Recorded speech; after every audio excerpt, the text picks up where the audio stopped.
श्री गणेशाय नमः। श्री हरि। श्री हनुमान अंक। ज्ञानी नाम अग्रगण्यम श्री हनुमान। लेखक श्री बाबू राम जी द्विवेदी। श्री रामचरितमानस सुंदर कांड के मंगलाचरण में पवन सुत हनुमान की बल बुद्धि विद्या युक्त सेवा भाव संवलित कर्तव्य निष्ठा भगवान श्री रामचंद्र जी की यश प्रशस्ति में परिवस्थित होकर उन्हें अपना ऋणी बनाकर लंका कांड में रावण कुंभकर्ण आदि दुर्दांत राक्षसों के विनाश की ओर अग्रसर होती है। भगवान श्री राम हनुमान जी द्वारा अनुष्ठित राम काज को जिसको पूर्ण किए बिना उन्हें विश्राम नहीं है, अपने प्रति उपकार मानते हुए कहते हैं, हे हनुमान, तुम्हारे समान मेरा उपकारी देवता मनुष्य अथवा मुनि कोई भी शरीरधारी नहीं है। मैं तुम्हारा क्या प्रत्युपकार बदले में उपकार करूं? मेरा मन तुम्हारे सम्मुख नहीं हो सकता। श्री हनुमान की अघटन घटना पटियसी बौद्धिक शक्ति द्वारा संपन्न सीतान्वेषण, मेघनाद वध, लक्ष्मण की शक्तिकृत मूर्छा निवृत्ति आदि महत्वपूर्ण कार्यों से प्रभावित होकर गोस्वामी तुलसीदास जी ने विभिन्न स्थलों पर विश्वास पूर्वक उद्घोष किया है, मोरे मन प्रभु अस विश्वासा, राम ते अधिक राम कर दासा। साहिब ते सेवक बड़ो, जो निज धर्म सुजान, राम बांधी उतरे उदती, लांगी गए हनुमान। पाही रघुनाथ पाही कपिराज, राम दूत राम हूँ की बिगरी तुम्ही सुधारी लाई है। ऐसे उत्तम आदर्श युक्त बुद्धिमान सेवक की जो स्वामी श्री राम द्वारा दुष्कर कार्य में नियुक्त होकर उसे सीतान्वेषण कार्य पूरा करके तदनुरूप अन्य कार्य लंका दहन भी संपन्न करते हैं, प्रार्थना करते हुए गोस्वामी तुलसीदास उपरयुक्त श्लोक में कहते हैं, अतुलनीय बल के भंडार, स्वर्ण पर्वत के समान कांति युक्त शरीर वाले दैत्य रूपी वन को ध्वंस करने के लिए अग्नि रूप ज्ञानियों में अग्रगण्य संपूर्ण गणों के निधान कोश वानरों के स्वामी और श्री रघुनाथ जी के प्रिय भक्त पवन तनय श्री हनुमान जी को मैं प्रणाम करता हूँ। हनुमान का शास्त्रीय आधार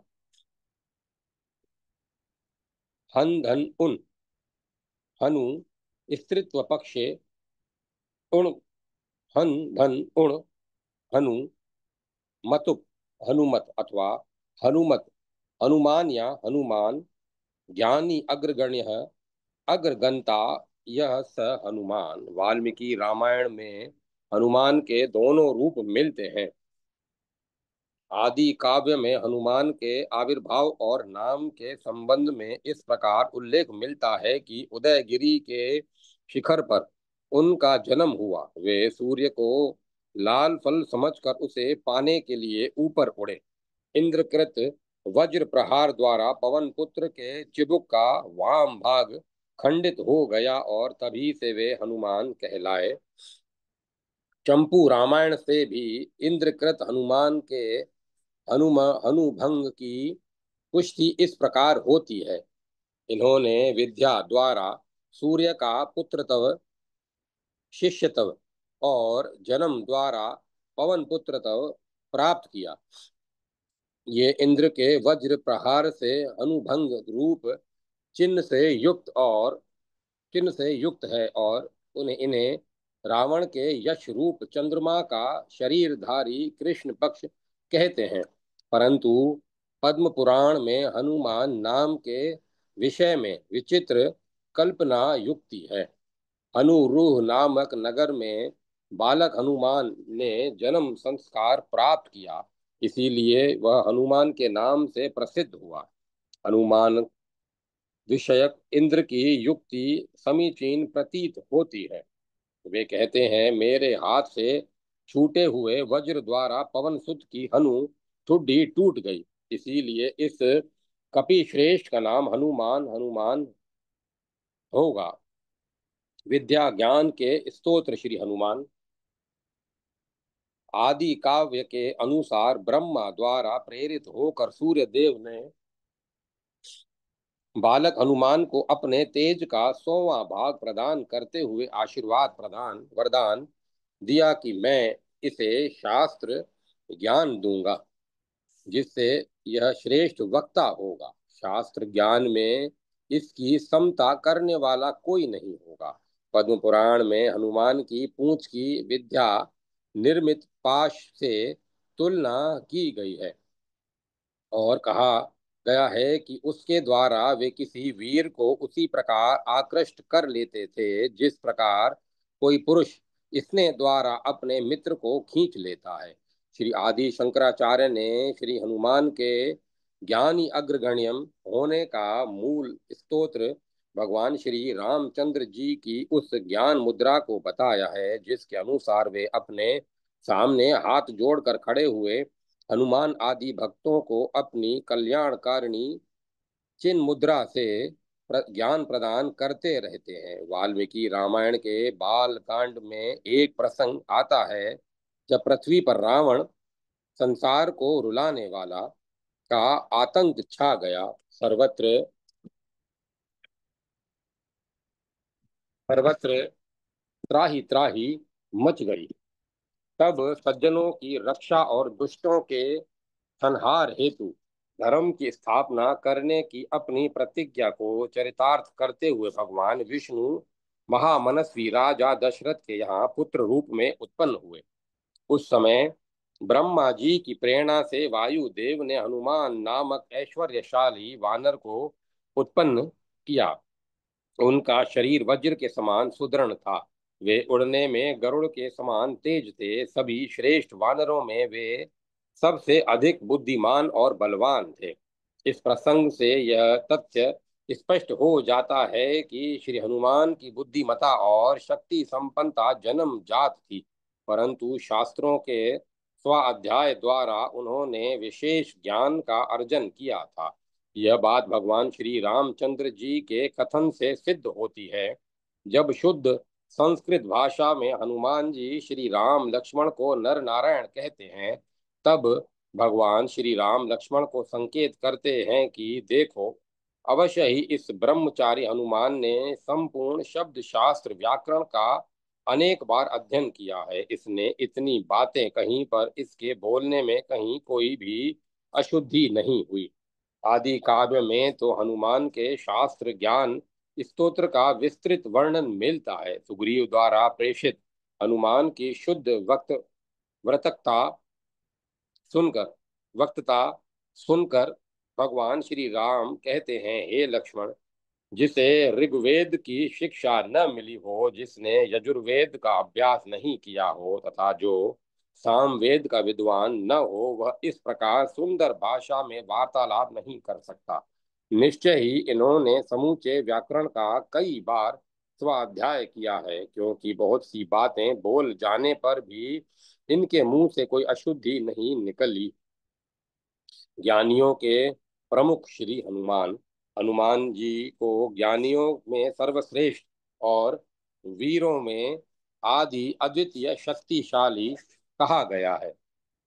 ज्ञानी नाम अग्रगण्य श्री हनुमान का मंगलमय विग्रह बुद्धि कौशल और अतुल बल वैभव का समन्वित रूप है। इसीलिए जहाँ कहीं भी इन उनके ज्ञान की प्रशंसा की गई है, वहां उनकी अमोघ शक्ति और अलौकिक पराक्रम की ओर भी संकेत किया गया है। पद्म पुराण के अनुसार श्री हनुमान को भी सभी विद्याएं सिद्ध हो गई थी। वे प्रभावशाली, विनयशील और बलवान थे तथा समस्त शास्त्रों का अर्थ करने में कुशल और परोपकार परायण थे।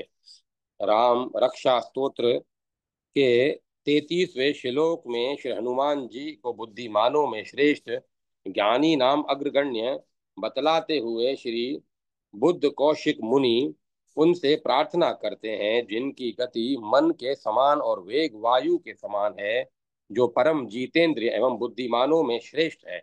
उन पवन नंदन वानराग्रणी श्री राम दूत की मैं शरण ग्रहण करता हूँ। महर्षि वाल्मीकि जी ने समुद्र लंघन प्रसंग में जामवान द्वारा श्री हनुमान जी की बल बुद्धि की प्रशंसा कराई है। जामवान कहते हैं, वे वानर जगत के वीर संपूर्ण शास्त्र वक्ताओं के में श्रेष्ठ हनुमान, तुम एकांत में आकर चुपचाप क्यों बैठे हो? क्यों कुछ बोलते क्यों नहीं? अध्यात्म रामायण में हनुमान के बल और बुद्धि की परीक्षा लेने के निमित्त देवताओं द्वारा प्रेरित सुरसा नाग माता समुद्र के ऊपर उपस्थित होती है। हनुमान के बुद्धि कौशल साहस और निर्भीकता को देखकर वह स्तंभ रह जाती है और पवन तनय को नमस्कार करते हुए एवं राम काज सीता की सुधि विषयक प्रतिज्ञा को दोहराते हुए देख सुनकर कहती हैं, हे बुद्धिमानों में श्रेष्ठ, जाओ श्री रामचंद्र जी का कार्य सिद्ध करो। गोस्वामी तुलसीदास ने मानस के आरंभ में ही श्री सीताराम के गुण समूह रूपी पवित्र वन में विहार करने वाले विशुद्ध विज्ञान संपन्न कवीश्वर वाल्मीकि जी और कपेश्वर हनुमान जी की वंदना की है। श्री हनुमान जी विवेक प्रधान, वैराग्य वैराग्य आदि गुण संपन्न उत्तम साधना के प्रतीक है। आध्यात्मिक और योगिक अर्थानुसार मानव शरीर में हनुमान जी शक्ति रूप में और प्राण शक्ति रूप में निवास करते हैं। गोस्वामी तुलसीदास जी विनय पत्रिका में हनुमान की शक्ति और बुद्धि की प्रशंसा करते हुए उनकी प्रार्थना करते हैं, हे पवन सुत, आप वेदांत के जानने वाले, नाना प्रकार की विद्याओं के विशारद, चार वेद, छह वेदांग, शिक्षा, कल्प, व्याकरण, निरुक्त, छंद और ज्योतिष यह के ज्ञाता, ब्रह्म स्वरूप के निरूपक, ज्ञान विज्ञान और वैराग्य के पात्र हैं। सुखदेव जी एवं नारद आदि मुनि सदा आपकी निर्मल गुणावली का गान किया करते हैं। आपकी जय हो, आपकी जय हो, जय हो। आपके समान भला ज्ञान की खानी और सर्वज्ञ सबके मन की जानने वाला दूसरा कौन है? श्री हनुमान जी के स्वरूप में ब्रह्मा विष्णु और शंकर की शक्तियों का समन्वय करते हुए तुलसीदास जी कहते हैं, सृष्टि रचना करने में ब्रह्मा के समान, विश्व का पालन पोषण करने में भगवान विष्णु के समान और संहार करने में शिव के समान शक्ति रखने वाले श्री हनुमान मरे हुए को जीवित करने में अमृत सदृश हुए। भगवत विभूतियों के निर्देश के प्रसंग में गीता में भगवान श्री कृष्ण ने अर्जुन से कहा है कि जो जो ऐश्वर्य युक्त, कांति युक्त और शक्ति युक्त पदार्थ है, सबको मेरे तेज के अंश से उत्पन्न हुआ समझो। श्री हनुमान जी भी भगवत विभूतियों में श्री संपन्न, ऐश्वर्य युक्त और बल बुद्धि तेज से परिपूर्ण कहे गए हैं। महाभारत वन पर्व तीर्थ यात्रा पर्व में भीमसेन और हनुमान के संवाद का प्रसंग देह है। भीमसेन अपने बड़े भाई हनुमान जी का परिचय देते हुए कहते हैं कि वानर प्रवर हनुमान मेरे बड़े भाई हैं। अपने सद्गुणों के कारण वे सर्वत्र प्रशंसनीय हैं। वे बुद्धिमान, ऐश्वर्यशाली, श्रीमान, धैर्यवान और उत्साही हैं।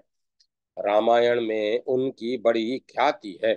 भगवान श्री कृष्ण ने उद्धव जी से कहा है कि षणेश षड़ेश्वर युक्त महापुरुषों में मैं वासुदेव हूँ, प्रेमी भक्तों में उद्धव, किम पुरुषों सेवकों में हनुमान और विद्याधरों में सुदर्शन हूँ। मानस के चार आदर्श पात्र लक्ष्मण जी, भरत जी, हनुमान जी और शंकर जी हैं। ये भगवान श्री राम के आदर्श सेवक हैं, परंतु शंकर जी स्वयं निर्णय देते हैं कि हनुमान से बढ़कर श्री राम का परम भक्त और आदर्श सेवक अन्य कोई नहीं है। उद्धव से ज्ञान चर्चा करते हुए भगवान श्री कृष्ण कहते हैं कि यज्ञों में ज्ञान यज्ञ, पुरोहितों में वशिष्ठ, युगों में सतयुग और सेवकों में हनुमान तथा कथावाचकों में वेद व्यास मैं ही हूँ। आदर्श सेवक हनुमान अपने स्वामी श्री राम की मर्यादा की रक्षा करते हुए कहते हैं कि यह लौकिक कार्य सिद्धि हेतु राम मंत्र का उपयोग न करने के लिए यह कार्य सिद्धि और संकट निवारणार्थ मुझ राम सेवक हनुमान का स्मरण करना चाहिए। महावीर विक्रम बजरंगी विद्या वारिधि बुद्धि विधाता ज्ञानी नाम अग्रगण्य। श्री हनुमान का आश्रय ग्रहण करते हुए हम भी उनके प्रति अपनी श्रद्धांजलि समर्पित करें और गोस्वामी तुलसीदास जी के शब्दों में पवन सुत श्री हनुमान जी को प्रणाम करते हैं, जो दुष्ट रूपी वन को भस्म करने के लिए अग्नि रूप है, जो ज्ञान की घन मूर्ति है, जिनके हृदय रूपी भवन में धनुष बाण धारण किए श्री रामचंद्र जी निवास करते हैं। हम उन अघटन घटना पटियान श्री हनुमान जी का आश्रय ग्रहण करते हैं, जिनका आश्रय लेते हुए भगवान श्री राम ने सीता जी की खोज के प्रसंग में कहा था कि अत्यंत बलशाली कपि श्रेष्ठ, मैंने तुम्हारे बल का आश्रय लिया है। पवन कुमार हनुमान जिस प्रकार श्री जनक नंदिनी सीता प्राप्त हो सके तुम अपने महान बल विक्रम से वैसा ही प्रयत्न करो। अच्छा, अब तुम जाओ। अंत में हम उन महावीर श्री हनुमान जी की विनती करते हैं, जिनके यश का श्री रामचंद्र जी ने भी स्वयं अपने श्री मुख से वर्णन किया है। जय माता सरस्वती। जय मां सरस्वती। भगवान श्री राम के ज्ञानी भक्त श्री हनुमान, लेखक वेद श्री गुरुदत्त जी। श्रीमद् भगवत गीता में भक्तों के चार प्रकार बताए गए हैं। हे अर्जुन, उत्तम कर्म वाले चार प्रकार के भक्त जन होते हैं: अर्थार्थी, आर्त, जिज्ञासु और ज्ञानी। श्रीमद् भगवत गीता में तथ्य कथन की एक विशिष्ट शैली है। भगवान श्री कृष्ण परमात्मा की बात कहने में प्रथम पुरुष का उपयोग करते हैं, जिसे अंग्रेजी में डायरेक्ट स्पीच कहा जाता है। वे यहाँ वे वहाँ माम, मम इत्यादि शब्दों का भी प्रयोग करते हैं और उनसे भगवान श्री कृष्ण का अभिप्राय परमात्मा से ही होता है। ऐसा ही इस श्लोक में प्रतीत होता है कि परमात्मा के भक्त चार प्रकार के होते हैं, परंतु परमात्मा के अतिरिक्त अन्य देवी देवता या महापुरुष की उपासना से भी मुक्ति हो सकती है।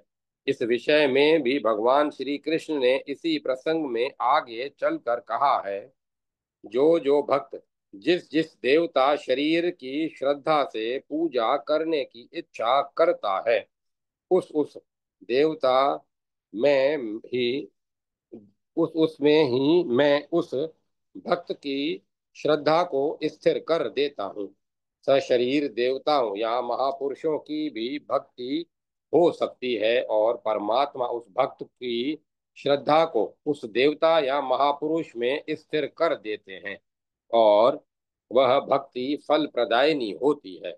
वह भक्त उस श्रद्धा के से युक्त हुआ उस देवता के पूजन की चेष्टा करता है और परमात्मा की निश्चित प्रक्रिया अनुसार उस देवता से वह निस्संदेह इच्छित भोगों को प्राप्त करता है।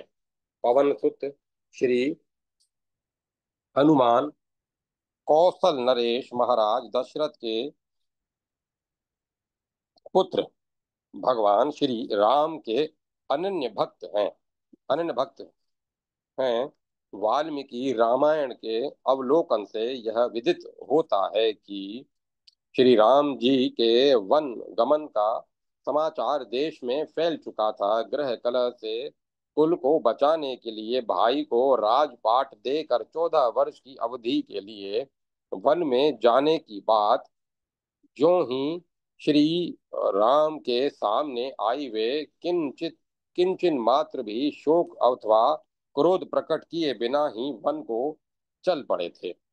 इस महान त्याग के समाचार से विंध्याचल का केवल उत्तर भाग ही नहीं अपितु दक्षिण का भाग भी परिचित हो चुका था। शबरी के आश्रम में श्री राम की महिमा का समाचार उनके वहां पहुंचने से पहले ही पहुंच चुका था। इसी प्रकार श्री राम के त्याग तपस्या की सूचना सुग्रीव आदि को भी मिल चुकी थी। श्री हनुमान जी पंपापुर के वन में भ्रमण करने वाले श्री राम लक्ष्मण का परिचय प्राप्त करने के लिए एक ब्राह्मण के रूप में उनके निकट आए और उनसे उन्होंने उस भयंकर वन में घूमने का कारण जानने की इच्छा प्रकट की। तब श्री राम ने अपना परिचय दिया। परिचय प्राप्त करते ही श्री हनुमान ने क्या किया? प्रभु पहचानी परयउ गाही चरना, सो सुख उमा जाई नहीं भरना, पुलकित तन मुख आव न बचना, देखत रुचिर बेश के रचना। शिव जी उमा को सुना रहे थे कि जब हनुमान जी को पता चला कि पूर्वश्रुत महिमा में श्री राम उनके सामने खड़े हैं, तब उनका तन और मन पुलकित हो उठा और वे श्री राम का चरण स्पर्श करने लगे। दोनों भाइयों का परिचय पाकर श्री हनुमान समझ गए कि यह सम्मिलन एक ईश्वरीय संयोग है। श्री हनुमान के मन में भगवान श्री राम के प्रति श्रद्धा और भक्ति प्रथम दर्शन के समय ही उत्पन्न हो गई थी। शूर धीर वीर पुरुषों के अलौकिक कार्यों की प्रशस्ति सुनकर लोग बिना उनको देखे ही उनके भक्त हो जाते हैं। इसके अनेक उदाहरण इतिहास के पुष्टों पर लिखे मिलते हैं। श्री राम की ख्याति पहले ही पंपापुर में और वैसे लंका में भी पहुंच चुकी थी। रावण के भाई विभीषण को श्री राम की महिमा का ज्ञान था। जब लंका में श्री सीता जी की खोज करते हुए श्री हनुमान जी विभीषण के महल में पहुंचे, तब वहां उन प्रभु भक्त के निवास गृह के लक्षण देख कर वे चकित रह गए। भवन एक पुनि दिख सुहावा, हरि मंदिर तह भिन्न बनावा, लंका निशिचर निकर निवासा, यहाँ कहाँ सज्जन कर बासा। श्री हनुमान जी ने वहां एक भवन देखा जहाँ हरि मंदिर पृथक बना था।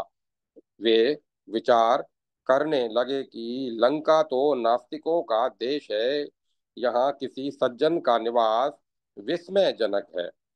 जब विभीषण का साक्षात्कार हुआ और तब हनुमंत कहीं सब राम कथा निज नाम, सुनत जुगल तन पुलक मन मगन सुमिरी गुण ग्राम।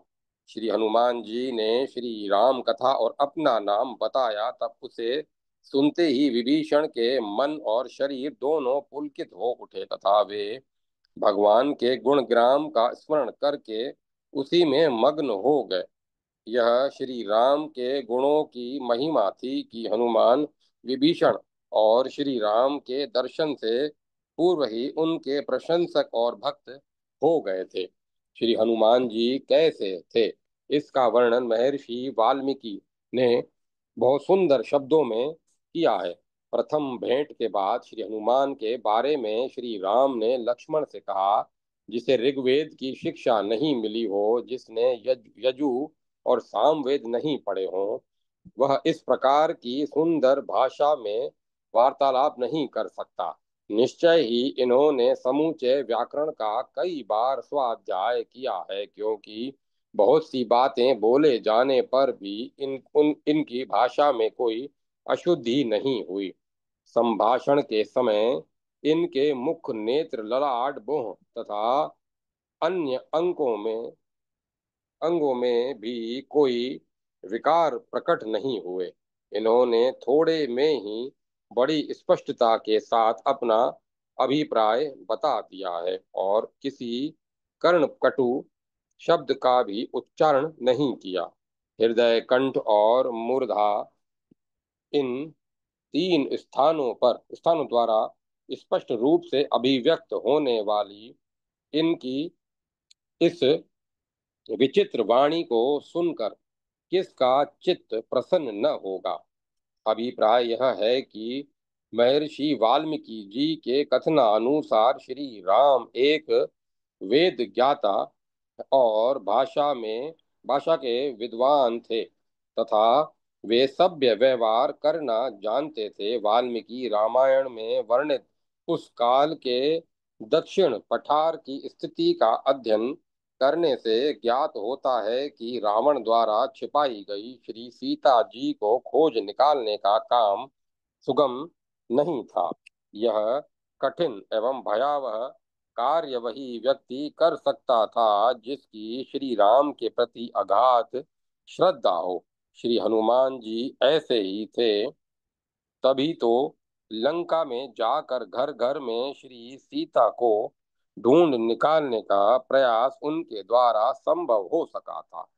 वह स्थिति कितनी भयावह रही होगी जब श्री हनुमान को रावण के सम्मुख उपस्थित किया गया और उसे पता लगा कि यह श्री राम का दूत और भक्त है तथा श्री सीता का पता लगाने अशोक वाटिका में पहुंच गया है। श्री हनुमान जी भी वहीं यही चाहते थे कि रावण को बता दिया जाए कि उन्हें श्री सीता का पता चल गया है और अब लंका पर आक्रमण होगा। पर रावण इससे भयभीत नहीं हुआ। उसे क्रोध अवश्य आया था कि एक व्यक्ति अकेले ही इस वाटिका में घुस आया और वहां तक पहुंच गया जो सर्वाधिक गोपनीय स्थान था। रावण से तब हनुमान जी ने कहा, प्रभो, मैं अमित तेजस्वी श्री राम का ही दूत हूँ। ऐसा जानकर आप मेरे इन हितकारक वचनों को सुने। मदोन्मत्त रावण को जब यह ज्ञात हुआ कि उसका विपक्षी महान तेजस्वी है और उनके एक अनुचर ने उसकी सुरक्षित नगरी में आकर मनमाना उपद्रव मचाया है तथा उनको उसके क्रोध की सीमा न रही। यह उस भयावह परिस्थिति में भी श्री हनुमान जी अपनी श्रद्धा और भक्ति के आस्पद श्री राम का कार्य करने के लिए वहां निर्भीक खड़े थे और रावण से बातें कर रहे थे। इस सभा में वार्तालाप के समय और पीछे दंड दिए जाते समय श्री हनुमान जी ने मन की स्थिति स्थिर और सक्रिय रह सकी। रावण की बात रावण से बातें कर रहे थे उस इस सभा में वार्तालाप के समय और पीछे दंड दिए जाते समय श्री हनुमान जी के मन की स्थिति स्थिर और सक्रिय रह सकी। इसमें हेतु थे केवल उनकी श्री राम के प्रति भक्ति और श्रद्धा, और ये ही श्रद्धा भक्ति उन्हें सफलता दिलवा सकी थी। इतिहास साक्षी है कि सुग्रीव के सब सेनानियों में सर्वाधिक शौर्य और पराक्रम का प्रदर्शन भी हनुमान जी ने ही किया था। जब किसी भक्त के मन में अपने आराध्य देव के लिए अनन्य भक्ति उमड़ पड़ती है, तब वह अपने आराध्य देव के समान ही कार्य संपादन की अचिंत्य सामर्थ्य पा जाता है। इसके प्रत्यक्ष उदाहरण है हमारे श्री श्री हनुमान जी।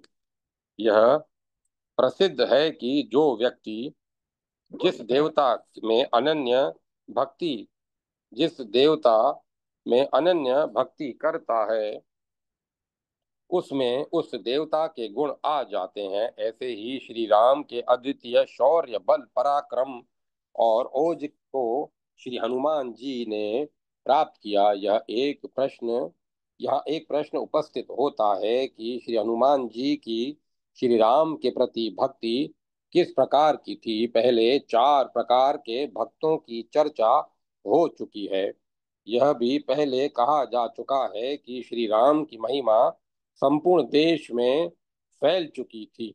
श्री राम जी के श्रेष्ठ त्याग, तपः पूर्ण जीवन और धर्म निष्ठा का ज्ञान श्री हनुमान जी को था। इसी कारण वे मन से तो पहले ही श्री राम भक्त बन चुके थे, परंतु प्रथम भेंट में जब उन्होंने श्री राम के ओजपूर्ण ब्रह्मचर्य समन्वित सुंदर शरीर को देखा, तब वे पुलकित मन और तन से श्री राम के सेवा के लिए तैयार हो गए। इस भक्ति और सेवा में न तो किसी अर्थ प्राप्ति की इच्छा थी और न ही श्री हनुमान जी स्वयं संकटग्रस्त आर्त थे। वे जिज्ञासु भी नहीं थे, वे ज्ञानी भक्त थे। श्री राम जी के गुणों का ज्ञान होने पर ही वे श्री राम भक्त हुए थे। ज्ञानी भक्त के विषय में भगवान ने कहा है, ये सभी चारों प्रकार के भक्तजन बहुत श्रेष्ठ हैं, परंतु ज्ञानी तो साक्षात मेरा स्वरूप ही है। अतः भगवान श्री राम को कोई कुछ भी माने, साक्षात परमात्मा अथवा अति मानव अथवा आदर्श मानव, श्री राम भक्त श्री हनुमान श्री राम स्वरूप ही थे। जय माता सरस्वती। जय मां सरस्वती।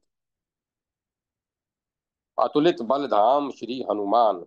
लेखक राष्ट्रपति पुरस्कृत श्री पंडित श्री जगदीश जी शुक्ल। बलम बलवताम चाहम। इस गीतोक्त के अनुसार सभी बलवानों के बल स्वयं भगवान ही हैं। क्रुद्ध रावण ने बंदी हनुमान से जब पूछा कि के ही के बल ढाल ही बन खीसा, तूने किसके बल पर वन को उजाड़ कर नष्ट कर डाला, तब शील और तेज के समन्वित रूप हनुमान जी ने अत्यंत निर्भीकता के साथ उस बल का स्पष्ट परिचय दिया।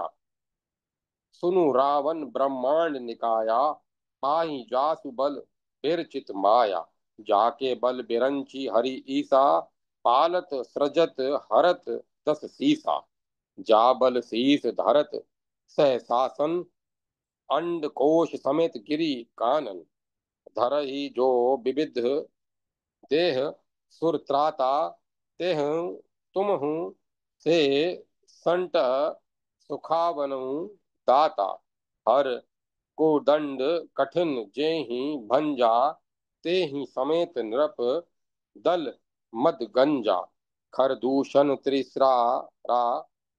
त्रिसिरा अरुबाली, बधे सकल अतुलित बलशाली, जाके बल लवलेस ते जित हूँ चराचर झारी, तासु दूत में ता करी हरि, आने हूँ प्रिय नारी। माया, ब्रह्मा, विष्णु और महेश तथा शेष का बल भी श्री राम जी का ही बल है, जिनके बल के शूद्र अंश को पाकर संसार के शूद्र जीव भी बलवान बनते हैं। तो अतुलित बलवानों का भी वध करने वाले हैं, जो अतुलित बलवानों का भी वध करने वाले हैं, वे ही भगवान श्री राम वस्तुतः अतुलित बलशाली हैं। जयत्यति बालो रामः कहकर पवन नंदन ने उन्हीं अतुल बली भगवान श्री राम का जय जयकार किया है। जनकपुर के दूतों ने भी राजन रामु अतुल बल जैसे कहकर राजा दशरथ से उन्हीं श्री राम जी के अतुल बल का बखान किया था। वे ही अतुल बली श्री राम पवन कुमार के हृदयागार में धनुष और बाण धारण किए हुए नित्य निवास करते हैं। जासु हृदय आगर बसही राम सार चाप धर। वस्तुतः हनुमान जी का हृदय पवित्र एवं सुंदर आगार है, उसमें विहार करने वाले हैं अतुलित बली भगवान श्री राम। अतएव हनुमान जी उन अतुलित बली श्री राम जी के धाम हैं। हनुमान जी का बल अपना बल नहीं है, यह तो वह तो अतुलित बली श्री राम का ही बल है। हनुमान जी तो उस अतुलित बल के धाम मात्र हैं। तभी तो गोस्वामी तुलसीदास जी ने अपने रामचरितमानस के सुंदर कांड में अतुलित बल धामम कहकर हनुमान जी की वंदना की है। और हनुमान चालीसा में भी रामदूत अतुलित बल धामा लिखकर उनका जय जयकार किया है। जो त्रेता युग में अतुलित बलशाली बहुत थे। खर, दूषण, त्रिशिरा, बाली, मेघनाथ, रावण आदि अतुलित बलशाली ही तो थे। बाली और रावण इनमें मुख्य थे, परंतु किंतु उन दोनों का भी बल श्री हनुमान जी के बल की तुलना में न्यून था। भगवान श्री राम ने महर्षि अगस्त्य से अपना यही विचार हनुमान जी के विषय में बतलाया है। बाली और रावण दोनों का बल अतुलनीय था, पर उनका बल भी हनुमान के बल के समान नहीं है, ऐसा मैं समझता हूँ। शूरता, निपुणता, बल, धीरता, बुद्धि, नीति, विक्रम और प्रभाव का हनुमान में निवास है। आगे फिर श्री राम ने महर्षि को समझाया। युद्ध में यमराज, इंद्र, विष्णु और कुबेर के वैसे वीरतापूर्ण कर्म नहीं सुनने जाते जैसे हनुमान के हैं। इन्हीं के बाहुबल से मैंने लंका, सीता, लक्ष्मण, विजय, राज्य, मित्र और बांधवों को पाया है। वानर राज सुग्रीव के मित्र हनुमान यदि मुझे न मिलते तो सीता का पता भी कौन लगा सकता। श्री हनुमान ने वाली का वध क्यों नहीं किया, इसका कारण भगवान श्री राम ने महर्षि को बतलाया है। उस समय जब सुग्रीव और वाली के में विरोध हुआ था, सुग्रीव का हित करने के लिए हनुमान जी ने तृण के समान वाली को क्यों नहीं जला दिया। संभवतः उस समय हनुमान को अपने बल का ज्ञान न था कि मैं वाली को मार सकता हूँ। इसी कारण उन्होंने प्राणों के समान प्रिय वानर राज सुग्रीव को कष्ट उठाते देखा। वस्तुतः हनुमान जी को ऋषि श्राप वश अपने बल का स्मरण ही नहीं रहता था। भगवान श्री राम को संपूर्ण हनुमान चरित सुनाते हुए महर्षि अगस्त ने भी हनुमान जी के गुणों के संबंध में अपना निर्णय इस प्रकार दिया है। भला पराक्रम, उत्साह, बुद्धि, प्रताप, सुशीलता, कोमलता, न्याय का ज्ञान, गंभीरता, चतुरता, बल और धैर्य में श्री हनुमान से अधिक इस त्रिलोकी में कौन है। श्री हनुमान जी रावण का भी वध कर सकते थे, परंतु रावण वध का यश भगवान श्री राम को प्राप्त हो, इसी विचार से इन्होंने स्वयं उसके वध की अपेक्षा कर दी। हनुमान जी स्वयं भीमसेन को बतला रहे हैं, हे भीमसेन, वह राक्षस धाम वह राक्षसाधम रावण मेरे बराबर का बलवान नहीं था। यदि उस लोक पीड़क को मैं मार डालता तो राघवेंद्र श्री राम को यश नहीं मिलता। इसी से मैंने उसकी उपेक्षा कर दी। हनुमान जी चाहते तो लंका के सारे राक्षसों को अकेले ही मौत के घाट उतार सकते थे। ऋषिराज जामवंत से स्वयं उन्होंने कहा था, सहित सहाय रावण ही मारी, आनहु इहाँ त्रिकुट उपारी। रावण को भी हनुमान जी के अतुल बल का पक्का ज्ञान था, तभी तो वह मेघनाथ को समझा रहा था। वायुपुत्र हनुमान के सामर्थ्य की एता नहीं है, वह कितना बली है इसका निश्चय नहीं है। अग्नि के समान तेजस्वी वह वानर किन्हीं साधन विशेषों द्वारा नहीं मारा जा सकता। अपने 5 सेनापतियों को भी रावण ने हनुमान जी के बल के संबंध में समझाया था। मैंने विपुल पराक्रमी वाली, सुग्रीव, महाबली, जामवन, सेनापति नील तथा द्विविध आदि अन्य वानरों को भी देखा है, परंतु उनके कार्य इतने भयंकर नहीं हैं और न उनका इतना तेज और पराक्रम ही है। न उनके बुद्धि है, न बल है, और न ऐसा उत्साह ही है। उसमें उनमें रूप बदलने की ऐसी शक्ति भी नहीं है। वस्तुतः वानर के रूप में आया हुआ यह कोई बड़ा शक्तिशाली दिव्य प्राणी है। रावण तो अपने बल के समकक्ष किसी के बल को मानता ही नहीं था, फिर भी वह हनुमान जी के बल का लोहा तो मान ही गया था।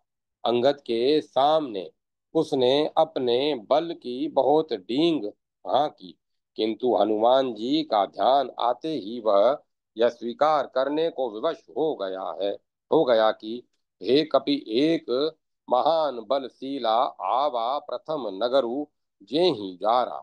रावण की यह स्वीकृति ही अतुलित बल धाम हनुमान जी के अतुल बल की विजय वेजंती है। हनुमान जी का बल पारावार, अपार और अथाह है। आज तक किसी ने भी इन अतुलित बल धाम के बल की था नहीं पाई। जो युद्ध में सामने आ गया उसे ही मुंह की खानी पड़ी, चाहे वह भट्ट हो या सुभट, महाभट्ट हो या दारुण भट्ट। अशोक वाटिका का युद्ध उसका प्रमाण है। कई दिनों के भूखे हनुमान जी पारंबा श्री जानकी जी से आदेश लेकर मेघनाद से भी अधिक प्यारे रावण के अशोक वन में प्रविष्ट हुए। जब मधुर मधुर फलों का आहार पूरा हो गया, तब वृक्षों को उखाड़ने उजाड़ने का काम आरंभ हो गया।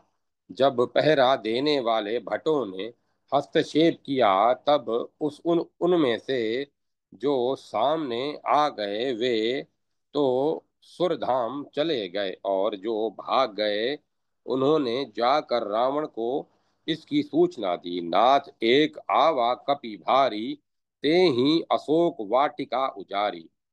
आयसी फल अरु बिटप उपारे, रक्षक मर्दी मर्दी महिम डारे।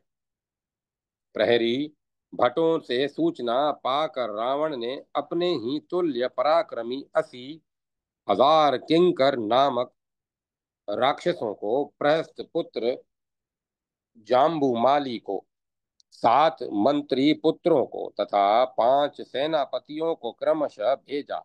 उन्हें देखते ही युद्ध के उत्साह में हनुमान जी ने बड़ी भयंकर गर्जना की। उन्होंने कुछ चुने चुनाए भटों को तो काल के गाल में पहुंचाया, और कुछ चोट खाए हुए अधमरों को रावण के पास समाचार पहुंचाने के लिए छोड़ दिया। वे घायल राक्षस गुहार लगाते हुए रावण के पास पहुंचे। उस समय रावण ने अपने प्रिय पुत्र कुमार अक्षय को युद्धार्थ भेजा।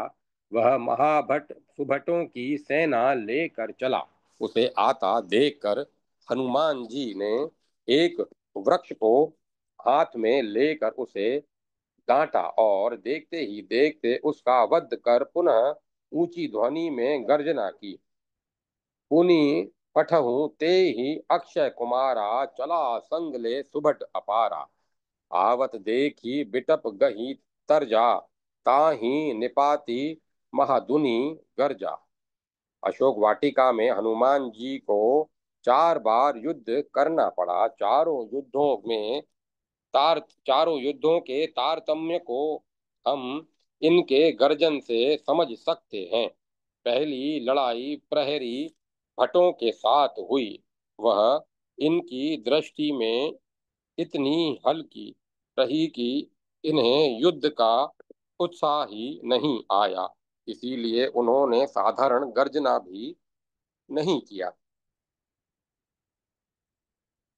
दूसरी लड़ाई रावण के द्वारा प्रेषित जाने माने भट्टों के साथ हुई। उसमें इन्हें थोड़ा युद्धोत्साह आया, इसीलिए इन्होंने साधारण गर्जना किया। तीसरी लड़ाई महाभट अक्षय कुमार के साथ हुई। रावण पुत्र अक्षय का वध करके ये युद्धोत्साह में जोर से गरजे। चौथी लड़ाई दारुण भट्ट और अतुलित योद्धा मेघनाद के साथ हुई। मेघनाथ को देखकर इन्होंने तीन क्रियाएं एक साथ की, कटकटाए, गरजे और दौड़े। कपि देखा दारुण भट्ट आवा, कटकटाई गरजा अरु धावा।